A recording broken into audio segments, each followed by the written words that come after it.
Yes, hello everyone. Welcome to the Academic Woman webinar. We are excited to have you this afternoon, and we are super excited to have Kathy join us again. I won't talk much about Kathy. I'll leave it to Kathy to introduce herself and carry on with the presentation.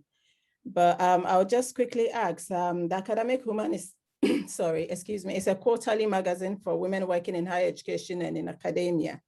We do have a newsletter we send out, and then we'd just like to know if you would not like to receive a newsletter from us, can you let us know in the chat box that you don't consent to receiving a newsletter? Because we've already got your email addresses. So if you don't want to receive a newsletter, please indicate in the chat box you don't want to receive a newsletter from us. Also, if you'd like to receive certificates for this workshop, do let us know that you want to receive certificates, and just put that in the chat as well. We'll make sure that you get your certificates. Also, I'll just quickly add that as Kathy goes on with her presentation, if you would want to put any questions in the chat, halfway through, Kathy would pause and then answer those questions for you so that we don't leave everything to the end. All right, Kathy, welcome. And thank you for joining us this afternoon. Thank you. And thank you everyone for being here. I love to see this international crowd. I am coming to you live from Mayagüez, Puerto Rico, and where it is actually a rainy tropical day. Hopefully it won't start raining, and like it actually got really loud yesterday during an interview I was doing with Anatu yesterday. So welcome everyone. Today we are talking about strategies for the early career. So I'm going to share my screen so we can get started. There we go. Okay, cool. So welcome, and let me make sure I can see the chat so that I can see questions that come up, and then we'll be ready. Awesome. All right. So today we're talking about 5 strategies for early career success. I've got actually a slide in like a good spot for like right in the middle for questions, and then we can go on, and I have another spot for questions. So we will definitely have time for questions today. We'll make sure of it. First, as we get started, there we go. I'm Kathy Mazak. I'm going to give like a little bit more of an introduction and backstory in just a minute. But to start, I want to talk about like, what is early career, right? Like, what is that time of year, or sorry, time of career that we call early? I can see that there's some PhD students here. So what do we really mean when we talk about early career? Well, to me, the important part of early career, or the thing that makes it special, is that early career is really this transition from student to scholar. And yes, when you're a PhD student, you are also a scholar. And the transition that you go through to kind of get out from under the wing of your advisor and go onto your own and start your own line of research begins in the PhD, but really takes shape and forms in the early career period. And it's really where you are setting the foundation of your career. And so I consider early career to be basically every time from when you graduate from the PhD on to when you probably have had 5 or 6 years in a position, and that, or a combination of positions. And so in the US system and the North American system, and depending on your field, early career might include a postdoc time or multiple postdocs. It might include some time as contingent faculty or adjunct professoring. Again, I'm using all kind of North American terms. It might be called something different in your context. So you might go and have a temporary job, and then get what we would call in, again, the North American system, a tenure track job, or a job that offers you a promotion into some kind of permanency. Okay, just to kind of make it country neutral, right? Or a system neutral.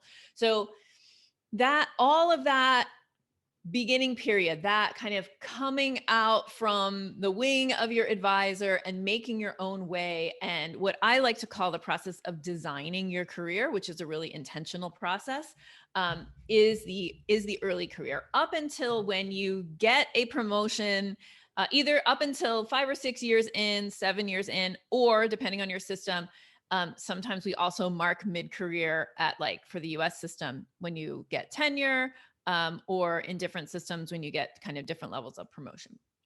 So that's what we mean by early career. And so there's some things that kind of like characteristics of the early career that I want to see if they apply to you. So in the chat, tell me if this sounds like you. You can just say yes or yep or whatever. So does this sound like you? You're trying to find your footing in a new job, but you're feeling pulled in 1,000 directions. Okay. So part of the transition that I'm talking about, that is the early career time, is figuring out what this job is really about, right? Like if you go into a teaching and research position, it's all of a sudden you're doing teaching and research and service, and you've got all these students and everything's a new prep, right? So that can lead us to feeling pulled in 1,000 directions. Similarly, if you get a postdoc, you're learning a new lab and you're meeting and networking with a new group of people under your postdoc advisor. So, okay, so I'm getting some yeses in the chat. This next one. Okay, does this sound like you? You struggle to write off of your dissertation or create publications from your dissertation, whether it be a book or a series of articles, and at the same time, establish your next line of research, right? So in the early career period, especially early career, what a lot of people are doing is they're trying to, get the publications that they want to get out of their dissertation writing. And at the same time, establish a new, of course, it's often super related, but a new line of research. So potentially designing new studies, collecting new data at the same time you're trying to publish off of your dissertation. So people are saying yes. And I just want to acknowledge Caitlin, who says, she's felt like this, even though she's been in her current position for a few years now. So absolutely, the feeling of being pulled in 1,000 directions actually doesn't go away. People think it does. It doesn't.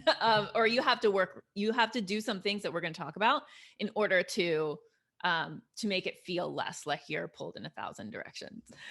Okay, does this sound like you? You're still negotiating like who you are now in this relationship with your advisor, right? So again, part of this early career work is figuring out who you are on your own.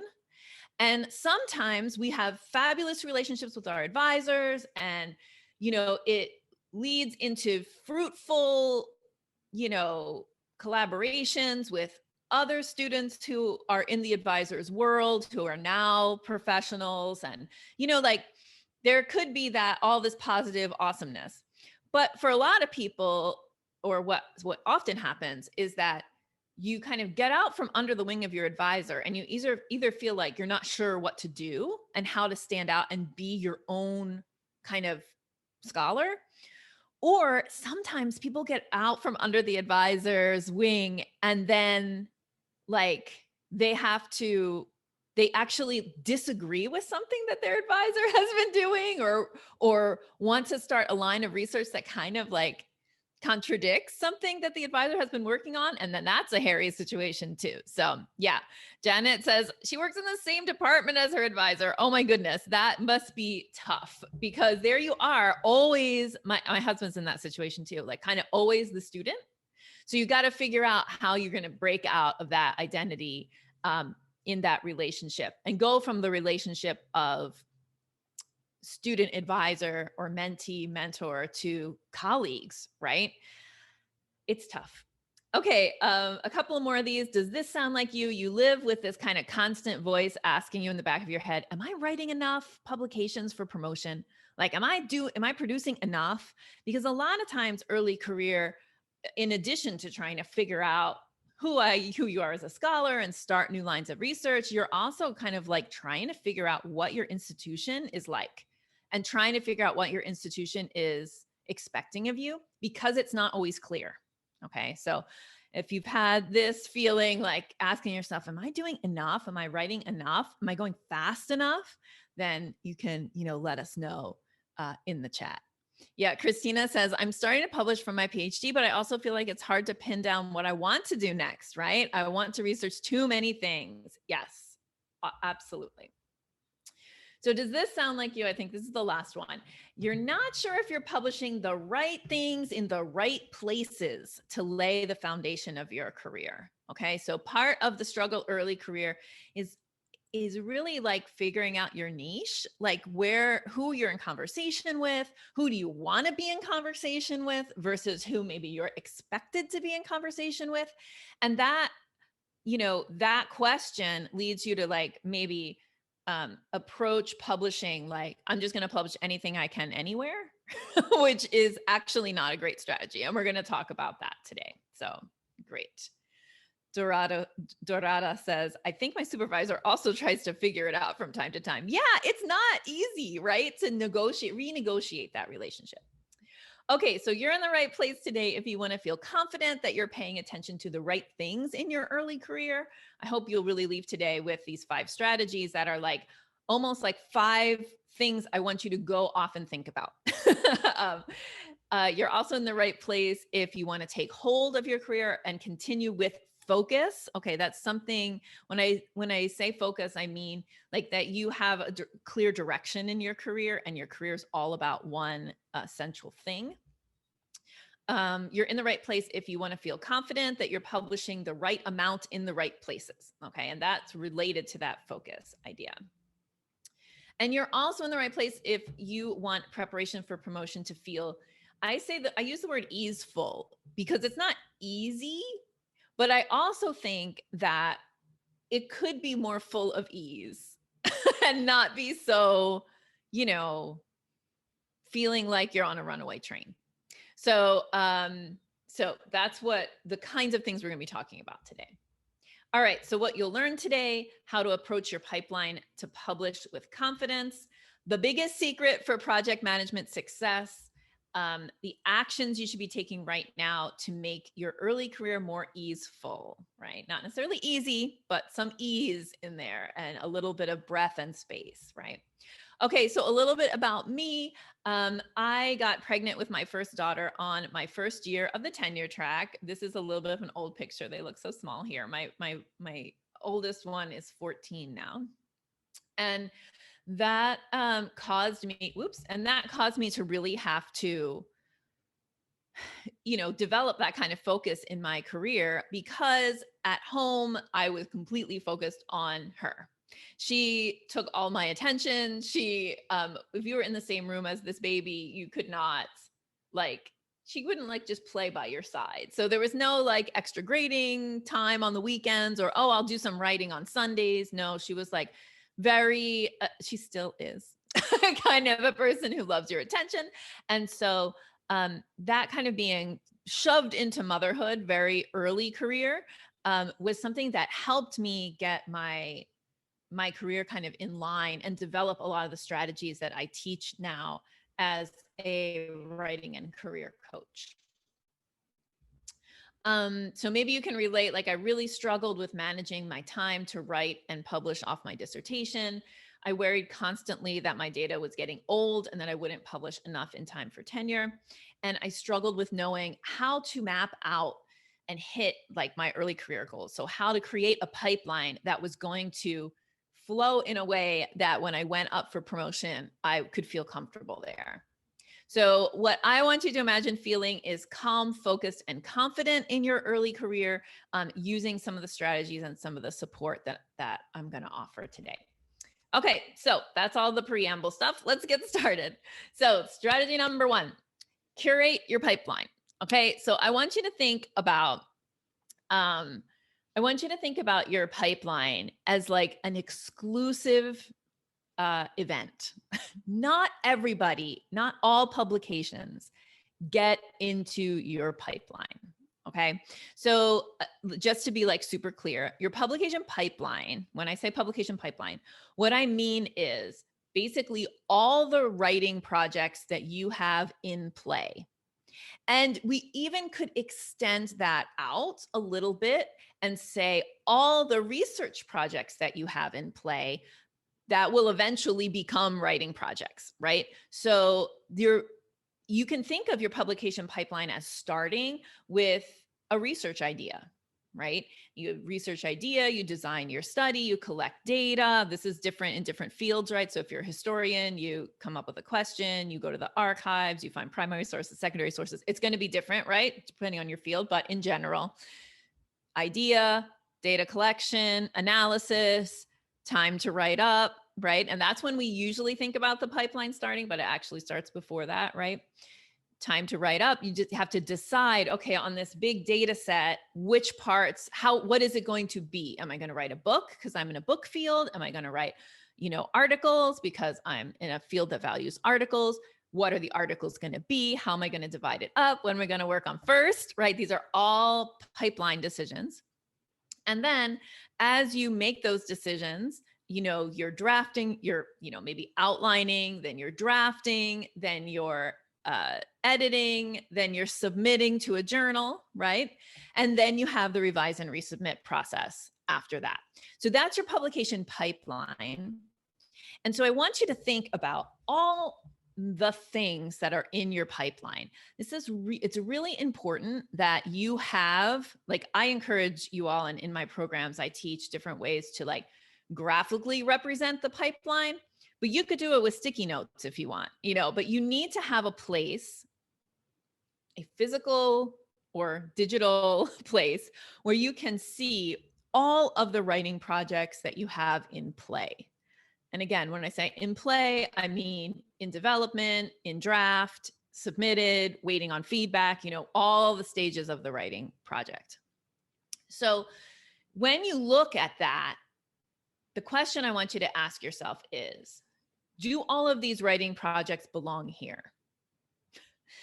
Are they working once these projects that I have decided are worth me putting in my pipeline? Once I get them all out, are they equally or effectively working to advance my career in the direction that I want it to go? Or are there some things that I just have in here because I'm worried about number of publications? Okay, so when I say curate your pipeline, what I mean is really be strategic about what goes into your pipeline, what stays into your pipeline, and what comes out. And so it's like a curated museum. It's not, I'm going to shove everything in because all I need is more publications. Here, I really want you to think about quality over quantity. And the reason is that because when you focus on publications that are really going to be effective at, advancing your career in the direction that you want it to go, then you are going to actually get those publications out, versus if you have a pipeline that's clogged up with a lot of stuff that maybe might be a publication someday, but isn't going to really tell the world who you are or what your academic message is. If you have a bunch of publications like that, they're slowing down everything else.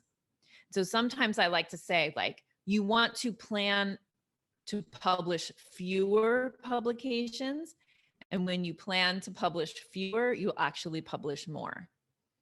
And that's because academia teaches us scarcity, right? It teaches us that we should be scared, that we're not going to do enough. And so we got to do more, shove everything in that pipeline. That's not the actual, you have to change your thinking and your approach so that your pipeline is curated with just the things that are going to be the most impactful, because then there's space for you to actually get those things out in a more timely manner. So strategy number 1 is curate your pipeline. Strategy number 2 is, I'm calling it this slide originally said, become a project manager. But my thinking has really evolved around this. And I'm going to instead say that strategy number 2 is to become an expert in you. And I'm going to explain what that means because it doesn't really mean much the way it is right now. But I want to let you know that this is the secret to effective project management. So the first thing I want to say is, what's project management? Well, as academics, we are taxed with managing multiple projects at once all the time. Okay, so if you worked in a business or in some other maybe if you were like an independent artist, you could just take one sculpture and sculpt it all the way, until you're ready to put it in a gallery, right? But we never do that as academics. The closest we might come to that is actually the dissertation, when you're really focused on like one giant project that you're trying to move out the door. But even then, we know people who work in labs, people who have, different collaborations might also be working on more than one project alongside the dissertation. But once you get out of the PhD moment and you get into a position, you are always doing teaching, research, and service. So like maybe to different extents, and maybe in a postdoc, you're really just doing research, right? But you're never doing one thing. You're always doing multiple things, right? You're always having multiple projects in play. And so you really need to be a project manager when you're an academic. And that means that you need to be able to set timelines. You need to be able to predict how long projects are going to take you to complete. You're going to need to be able to break a project into smaller tasks so that you can make a plan to finish it, right? And so all of those things are project management skills, right? I could teach you some project management skills, right? And I have courses and things to help, with that. But more and more in our courses, what we're actually teaching people how to do is to become experts in themselves. And here's what I mean. I could tell you it should take you, X amount of time to complete the introduction to an article, for example. But that would be ridiculous. Like I could say that, but it would not really be helpful, because the time it takes you to complete something varies so much across individual person, first of all, but also in your field, right? Like fields are different. So what you really need to do is become an expert in how long it takes you to do things. Another question I get a lot is, how do I know how small to make tasks so that I can take projects, break them into tasks, and put tasks on a list of things to be done, right? Like turn tasks into to-dos, right? Well, I can't tell you that, because some people love to have a ton of tiny tasks and get satisfaction from like checking things off their list. And other people feel overwhelmed by too many tasks and want to make their task size a little bit bigger. So again, become an expert in you. And how do you do this? Okay, so here's like the big idea here. The big idea is that academia and the culture around you is telling you a lot of things about what you should be doing, about how fast your publication should come out. And you're looking at other people doing things and you're like, dang, maybe I should do it like he's doing, or like she's doing, or like they're doing. Maybe I should be going faster. Maybe I should be working more hours. There's all these shoulds in our head. And what I want you to do is, especially early career, when we're very influenced by like what we think we should be doing, is to put the shoulds aside and reflect on what you can do and your best processes. It's way more effective for you to know how long it takes you to do something, like write an academic article off of analyzed data, than how long it takes somebody else to do it. That doesn't matter really at all. So when I say become an expert in you, what I want you to do very practically is begin a reflective process. Okay, so I want you to begin to keep a writing journal or a reading journal, just like maybe a notebook on your desk or someplace that you can write down like, okay, I did this and it took me this long. So that you can start to see this, like build some data around yourself and your own practices.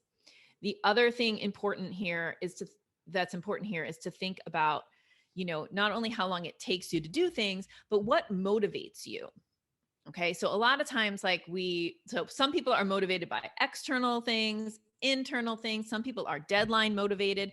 And for a long time, I actually tried to coach people to be less deadline motivated, but that's not right. If you're deadline motivated, then it's like, well, how can you figure out how to really leverage that into more or into like kind of the level of production that you want to have. So the problem with deadline motivation, right, is that for an academic article to a regular journal, there isn't a deadline most of the time. So how do you get yourself to respect your own deadlines and those kind of things?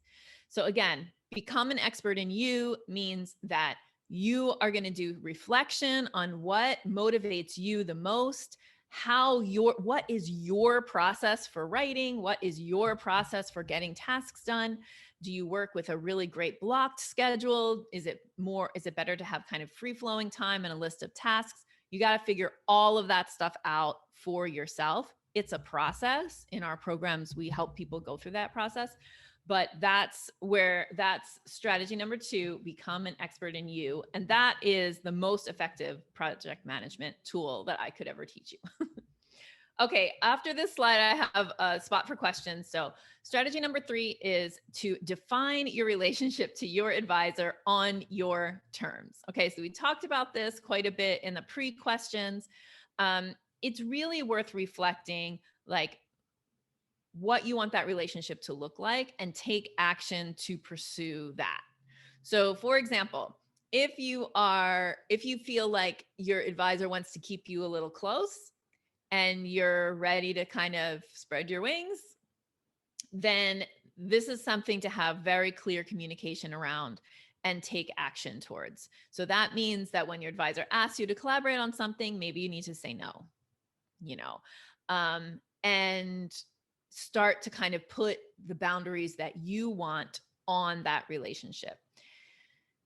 So I'll leave that there for that. I can answer like specific questions to the best of my ability if you have them, but really this is part of the hard work of the early career transition, is figuring out what you even want that relationship to be. Don't let it just be whatever default relationship you currently have. Take some time and think about that. Because as you go out on your own, you really want to be able to kind of stand fully in your own scholarly work. So you want to figure out what that relationship is on your terms. So that's strategy number 3. All right. So are you with me so far? Do you have questions? I'll pause here before I go to the last 2 slides. Any questions in the chat?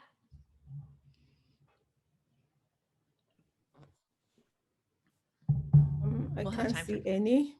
Okay, I'll keep going. So, okay. And then we'll have time for questions at the end, definitely. Yeah. Okay.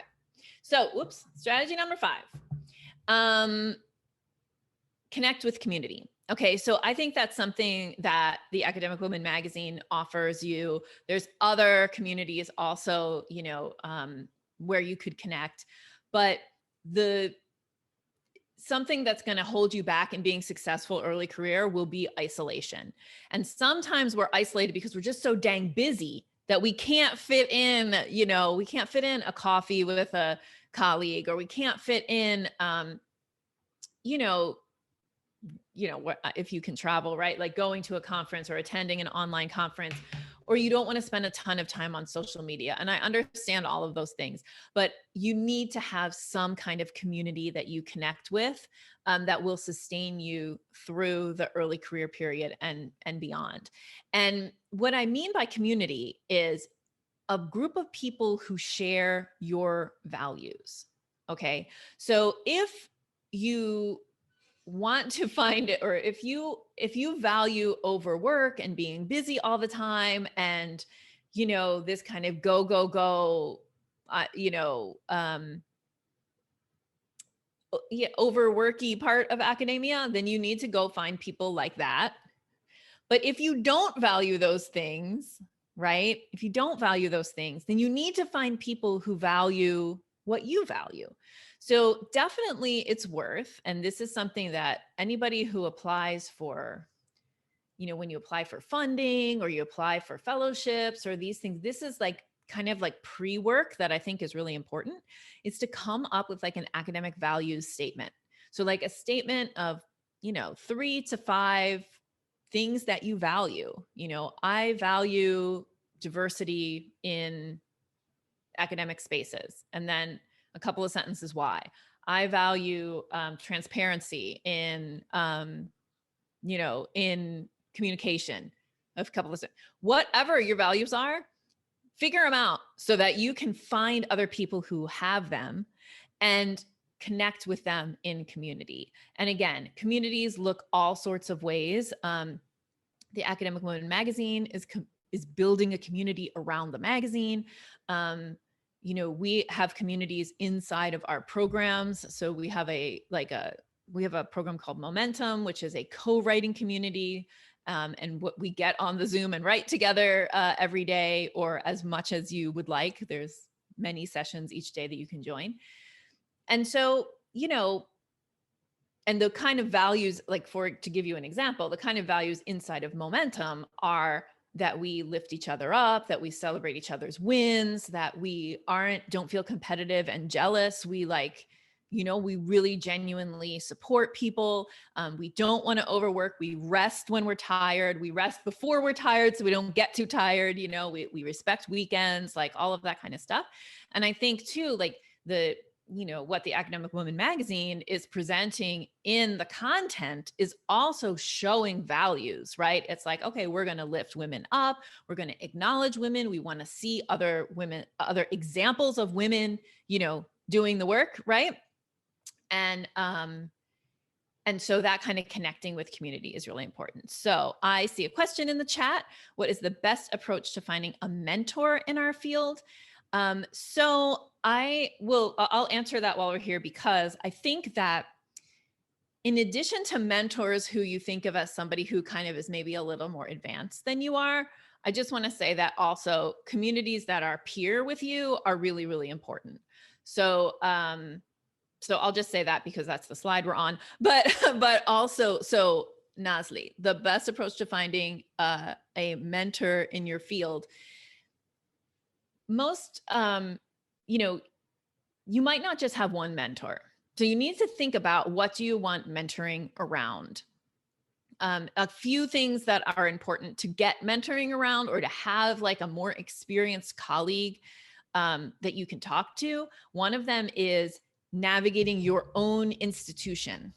Okay, so your own institution's rules, potentially your own department's rules, if not at least your own college, or your the section of the university that you're in. And the reason that person might not need to be in your field, right? That person might be able to just be a person who really can serve as a guide as you ask questions about preparing your promotional dossier, or making choices and saying no, and that kind of stuff, like somebody who's really good at navigating the institution. So that's one kind of mentor that you might want to find. You might also want to find a mentor who is a mentor more in line with your research area. So somebody who's a mentor in your field, right? Who's going to be able to connect you to other people who are in your field, and kind of do that networking. You can think of other mentors who you might also want to connect with, but I don't think that the approach should be one mentor. I think you need to think about, what do you need mentorship around? And then kind of pursue finding that person. And in terms of finding the person, like the thing about mentoring that is difficult for people who are mentors is that it takes time, and it's often time that does not get recognized by the promotion system. So when you approach somebody in a kind of a mentoring type of relationship, you want to have something to offer, like that, you don't want to just take, right? You want to also give. So thinking about what you might be able to give, or contribute to a mentoring relationship. I mean, mentee and mentor relationships are all still relationships, right? They're like give and take. They're not one way. So you got to think about that. And then the last thing that I would say is I love this book called Playing Big, and it's by Tara Mohr, Mohr. And one of the things that she talks about in that book is really learning to trust your inner mentor. So especially early career, there's a lot of emphasis on finding mentors. And there's some research that shows that having early career and kind of more mid or late career faculty mentors in pairs is a way that is successful in retaining early career faculty. But those relationships have to have a container in which to exist that the university can kind of provide, and not everybody has that. So I also encourage everybody to go read Tara Mohr's Playing Big book and really understand how to trust your inner mentor. Okay. Because that's also something that sometimes we're always looking for kind of external validation of things. Part of the work of early career is that stepping into your own as a scholar and trusting yourself. Right. Okay. Let me do the fifth point, and then I will come back to, I see there's at least 3 more questions in the chat. So strategy 5 is to leverage your startup funds. This is if you have startup funds, or if you have decided to put aside some money for your own career development, you want to make very leveraged choices about what you do. Okay. So of course, I'm going to encourage you to pursue professional development programs. So find a professional development program that will help you to figure out, how to support yourself and build those project management skills and that self-knowledge around project management, how to manage your pipeline, how to find mentoring relationships. Like there are programs for this. And so using startup money, of course, like if you run a lab, or if you are in the position to travel to conferences virtually or not, like, yes, you want to use startup funds for those kinds of things, but either negotiating for professional development funding when you get a new position, or making sure that you kind of tag a certain amount of your startup funds for professional development is a really leveraged way to get a big amount of effectiveness over the funds that you have. So, Anatu, do you want to talk about Academic Women Magazine, and then I will hit the questions? All right. Yeah, Katy, I'll just go ahead with that. Hello again, everyone. Katy mentioned Academic Women Magazine. So basically, the Academic Woman is a platform that was created to champion recognition for women in academia. As women, we juggle with our career, we juggle with all other things, and nobody recognizes the contribution we make in our various fields towards knowledge, apart from the promotions you get for your career progress. So I thought, the magazine was founded and launched so that women will be celebrated. We are able to tell our story so that we are able to inspire and connect with one another. So one of the reasons for this webinars is for us to connect with one another and to be able to build a community of like-minded people so that you are able to take away some experiences from people like Katy who have gone through the process and juggled through it all and have had some experiences. We also look at other issues like difficult conversations that can take place at a workplace. For instance, we had one last month, and it talked about issues about, maternity leave, gender equality, all the issues that women are confronted with at the workplace. So we talk about a lot of issues during our webinars. So for those who have attended the webinar today, we'll have your mailing list. So if you're happy for us to send you the newsletter, that is great. If you don't want to receive our newsletter, you can let us know because of data protection so that we know we're doing everything within the law. If you like to submit a magazine, if you'd like to submit to our magazine, if you have a story to tell, your own PhD journey or your own career that you've started and you've got some experiences to share, you can email us at hello@academicwoman.co.uk. Also, if you'd like to see what we do or what is actually in the magazine and the inspirational stories if you'd like some inspirational stories to read so that you feel inspired and connected with like-minded people, just head on to our website and then subscribe to our magazine. Yes, you'll be glad you did. We have some very inspirational stories out there. Thank you, Kati. Sure. Okay. I'm going to answer a couple questions in the chat, and then I have some final slides, and then we'll hit the rest of the questions. So I really love this question from Pyu Yi. She says, I have a lot of anxiety writing journal articles because it's so daunting and the rejection rates are so high. I just can't get myself to start as I keep thinking I'm going to get rejected. What first steps can I take to overcome this? And then Carol has a follow-up. So let me start here. So right now, your article is rejected, right? Like you haven't started, it's not out there. So you're rejecting yourself right out the gate. Like you're not even giving yourself a chance to get rejected. And I understand why we do this, right? Because you're protecting yourself from that rejection. But I just want you to know that right now you're rejected. So the worst case has happened.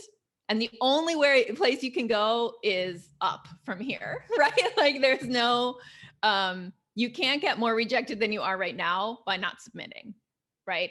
So, yeah. so that now let me give you some practical steps to take. Okay.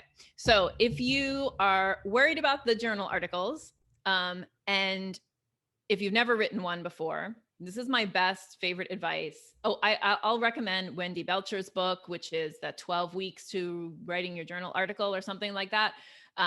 It's a little bit of a tome. It's like a $50 book in US dollars. So it's a little, but it's great. So worth the investment. Go see if your library has it. But I would say, and I think this is an exercise she does in there as well, but what I always tell people to do is like, try to get meta with your academic articles.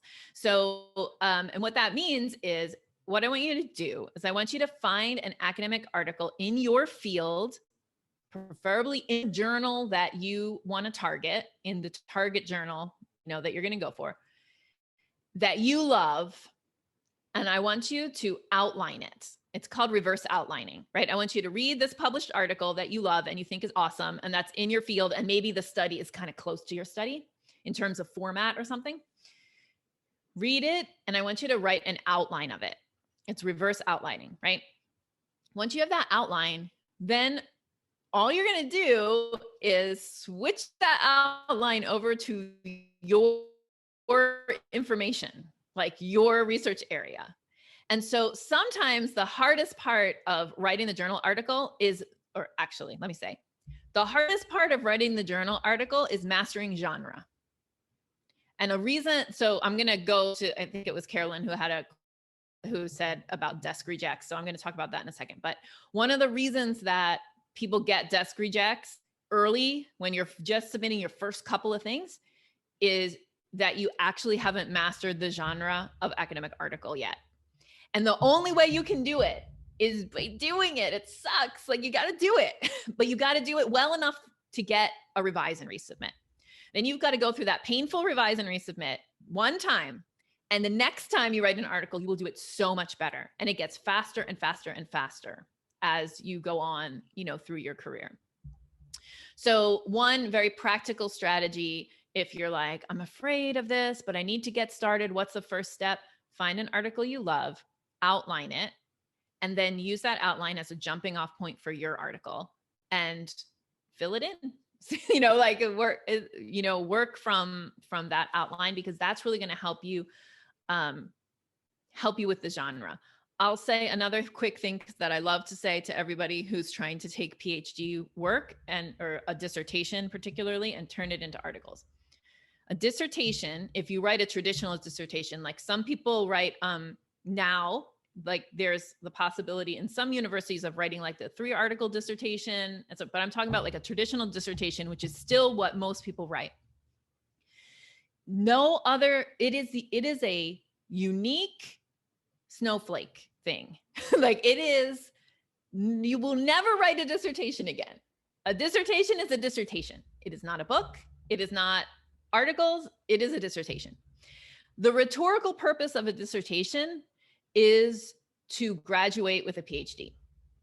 It's not actually to like put your work in the world, because you can't put your work into the world as a dissertation. You got to put it out as articles or a book, right? The purpose of the dissertation is to graduate. And the way that it achieves that rhetorical purpose is by convincing your committee members. How many people is that? 3, 4, 5 tops? Convincing your committee members that you can be their colleague. So think about that as the purpose of the dissertation. Now you're going to take something that you've written with that purpose, and you're going to change it into different pieces of writing where the purpose is communicate my science to the world or communicate my argument to the world. It's a completely different purpose. So the structure is completely different. That's why I love reverse outlining, because you really look at, like, if you want to really get into this, like reverse outline, like 2 or 3 articles that you love and really see like, okay, how does this person make their argument progress? How long is this section? What are the rhetorical turns that this person is taking in this section to be able to do what they're trying to do? Okay. So that's just there's a lot more to say, but I'll just save that for now. And I want to mention Carol. I'm sorry, I said Carolyn. It's Carol Ludwig. Hi, Carol. She's piggybacking on this question and saying, I have published a few times before, but just had a career break, and she's back into it and she just got a desk reject. Okay. So again, like for those of you who are new to publishing, a desk reject is when basically you've written your beautiful article, you send it to your target journal, and they're just like, nope, no feedback. It's the worst. But also it's the best. And let me tell you why it's the best. Let me tell you the good side of the desk reject. The good side of the desk reject is that probably you were rejected over fit. Especially, Carol, if you've published some stuff before, then it's most likely that you were rejected over article journal fit than over your actual article. And sometimes this happens because, the editor has a particular editorial direction that they want to take the journal in. It might just be that you see your article fitting into that journal, but the editor doesn't see that. So I wouldn't necessarily take a desk reject as a rejection of your article. And in fact, most of the time, what I tell people to do when they get a desk reject is do not revise it, just pivot and submit it to a different journal. And so you might have to revise it right into that journal's format, but besides that, like, don't actually revise the content. Like, don't take a desk reject as anything except, like, the first thing, the thing you should learn from desk reject is, this wasn't a fit. Unless you got some other message from them that said, like, something about your methodology or something, and just pivot and resubmit somewhere else. What you're trying to get is a revise and resubmit. What you're trying to get is feedback. And then you can go somewhere. So Carol, it's hard to get back in the saddle again after, taking a break. It's hard to get rejected. Do not read that. I don't read that as a rejection of your work. I read that as a fit problem. And so it's about finding the right fit. Okay. Loving all these questions. Real quick, I got 3 more kind of just finishing up slides. So I want you to be able to get more information if you need it. So I wanted to let you know before we leave today that I run a company that does professional development, and we are opening enrollment for our Amplify Faculty Writing Accelerator program. It is an early career program, a pre-tenure program, specifically for people, or specifically for women who are in what we would call in North America like a tenure track line. So you have a permanent position. This is called different things in different places, but it's not for PhD students. It's for people who are in that early career moment with a job in hand. And I'm just going to give you a little super flash preview of an information session that we are going to give on June 23rd. So this program is built around this premise, which is that if you can clarify your purpose in your career, right? Like somebody in the chat said, I realized I need to know like who I am and what I'm doing. I'm going to get to that question in a second. Clarify your purpose. What's your academic mission? What are you really out there to do? Who is your target audience? Who is your target readers? Demystify the process of getting work done, right? This is that really knowing yourself. In the program, we talk about managing yourself, managing others, and having resilient writing practices. And multiply your effectiveness in the world through mentoring, through systems and processes, through really this idea of like amplifying yourself. When you master these three main domains, you will save time in your career because you will be able to manage your time beautifully. You will publish more because you're going to be super clear on what you're doing, and you will change academic culture. We are really looking to create a program that helps early career women not burn out. That's what we want. So when you hit that sweet spot, you will be able to go up for promotion with confidence. So this is the basis of our program. This is the framework on which our program is developed. It's a 6-month coaching program for women who want success in their early career on their own terms. And I just wanted to invite you to our information session about the program, which is happening on June 23rd. I'm dropping a link in the chat about it. It's June 23rd at noon, New York City time, so you can figure out your time zone there. We are enrolling this program for September. It's a program with just about 30 spots in it. And so if you're interested at all finding out more about that professional development program, I would love for you to register for the info session at the link I just dropped in the chat. All right, so let me get back to the list of questions here. So Evelyn, I'm a PhD holder who finds herself in a research job in healthcare, completely removed from my initial area, which was electronic literature. Yeah, that's different. And the first 2 points reminded me I need to sort myself out. Right. What advice would you give someone doing a research job in a field that they are not sure they want to stay in? Yeah, that's you got it already, Evelyn. It's the sorting out work. And the sorting out work only really comes from reflection, right? And here's some things I want you to reflect about. So if you have a piece of paper, you want to journal about these things, this is what I would think about. I would think about, what is the big message that you want to share with the world? Because you can build a career on a message that you're not super excited about, but it's not going to be it's not going to be a fun time. So, are you excited about the healthcare research?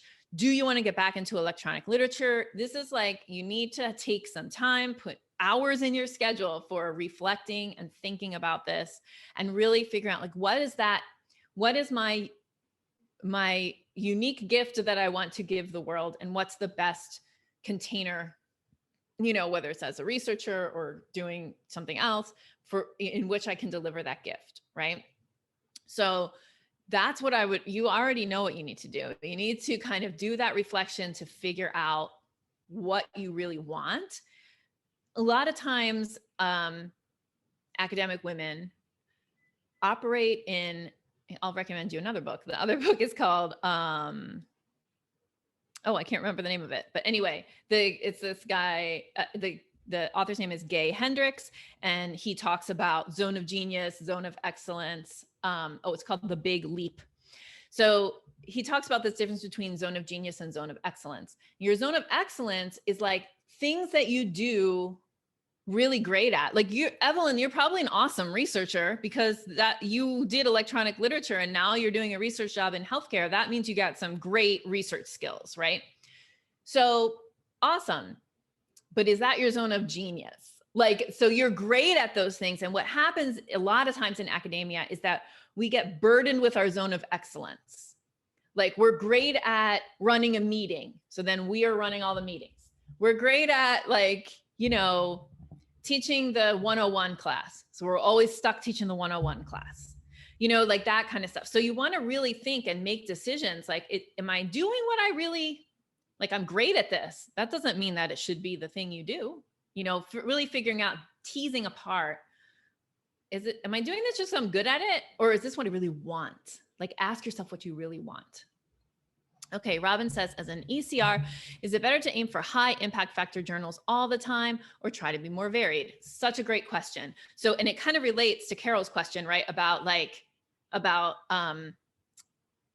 desk rejects. Like what I said to Carol about desk reject, sometimes like people go for a higher tier journal, get a desk reject, and I just go, okay, go mid-tier. Just try to get feedback. Right? So Robin, like, you have to figure it out for your field. And I'm going to give you some things that everybody should think about this. So yes, there's a thing called impact factor in journals. And it just means, right, that journal gets read by more people, basically, or cited by more people. So what you want to do is, if you can get in, if it's important to you and your career goals, then you should aim for high impact factor journals. But that's not the only thing. Like, is that where the people you really want to influence are reading? Like, is that how your work is going to get more cited more? Or would a more niche journal be something where you're actually going to reach the people you're trying to reach? So Robin, this question has a couple of answers, right? Like, one is you want to look at, okay, what's going to be valued by the institutions where I'm trying to advance, right? So that's one factor, but not the only factor.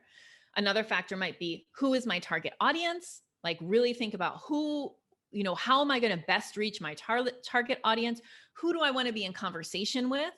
And so, you know, think about, go to looking at the, you know, the board, the journal editorial board. You want to know who those people are, and you want to, those should be the people that you want your message to get to.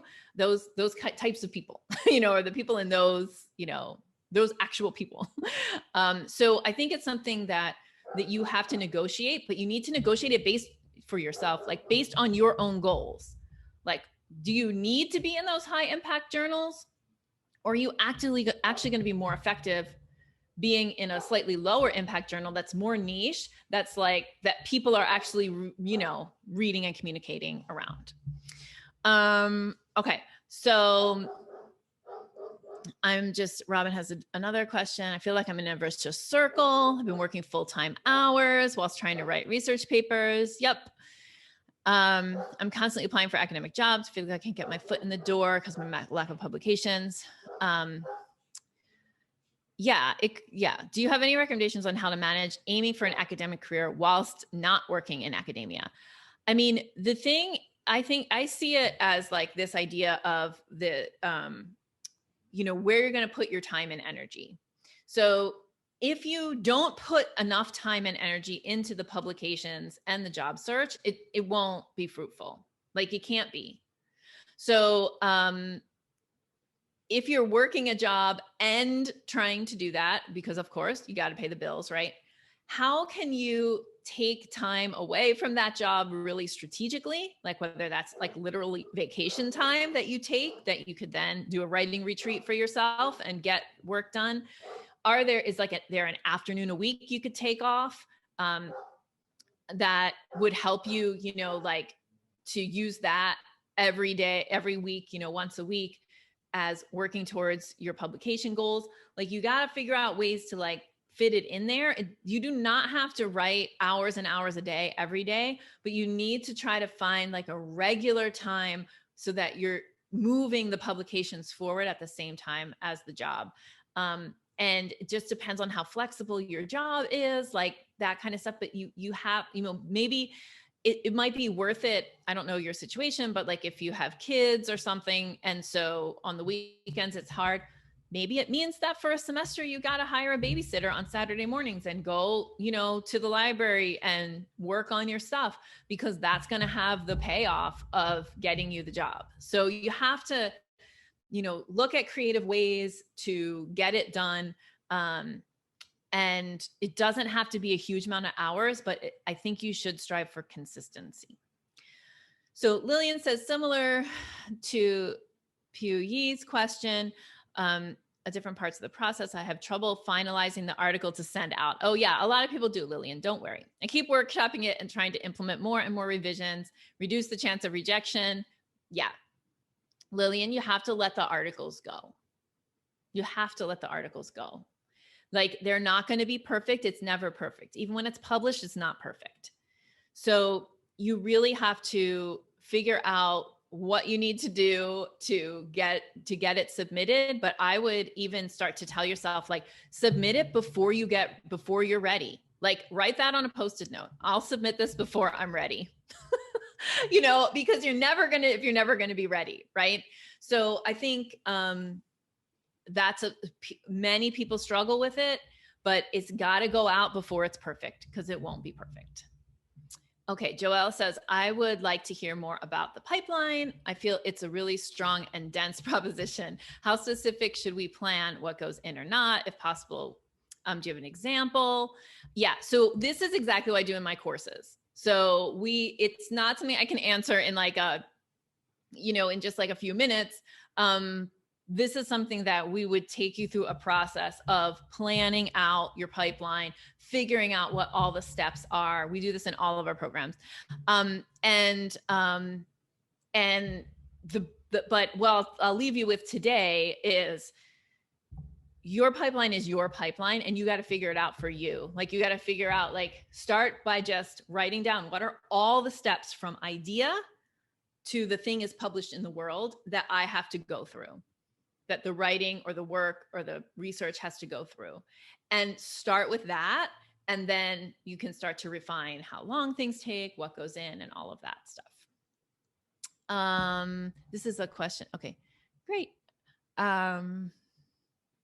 Awesome. Christina, I'm a creative writing academic and have two main strands in my research, writing as art and writing as therapy. Should I try to curate two pipelines? Oh, that's a good question. Okay. So a lot of people feel like they're multi-passionate, right? like, oh, I want to be an excellent teacher, and I also want to do this research over here. And you have to kind of do two things, right? So for Christina, I would say, like, you could try to curate two different pipelines, but you're going to have to figure out how you manage these two strands. Like, if you feel like I'm fine dominating these two, but are kind of different, right? Writing as art and writing as therapy. These are two different things. In general, if you were my client, I would encourage you to pick one. But if you want to maintain both of them, then yeah, I would curate two pipelines. Know that you are not two people, though. And so the total things that are going to come out of this pipeline and that pipeline are going to add up to one person's pipeline. So if you're shooting for 3 articles a year or 4 articles a year, then 2 over here and 2 over here. Or you could always too alternate. Like, this year, I'm really working on my writing as therapy line of research. And next year, I'm going to work on my writing as art. Like, you're going to have to figure that out. But yeah, it is 2 pipelines, definitely. Itzum says, for getting jobs after a long break without publications, I managed to convince some people to be my partners, PIs, in project applications. If the projects get funded, they will be my next academic job. Yay! Awesome. I love that. What a great strategy. Evelyn says, in case this encourages, someone posted in LinkedIn that no less than Dr. Fauci got rejected from an article on COVID strategies. Yep. Everybody gets rejected. Oh, the other thing about that Playing Big book by Tara Moore is that she has a whole thing about how to interpret feedback and about how to disconnect from taking negative feedback and positive feedback personally. And that's really good too. So go read that book. Awesome. I think that's all the questions. And we're only 6 minutes over. Yeah. Yeah, Thank that's you so much. Yeah, that's a very great presentation, Kathy. Thank you very much for joining us again. And I hope that we'll see more and more of you in future webinars. Thank you everyone for attending. It's been great having you all this afternoon, and we wish you all a lovely weekend. Thank you. Thank you. Thank you.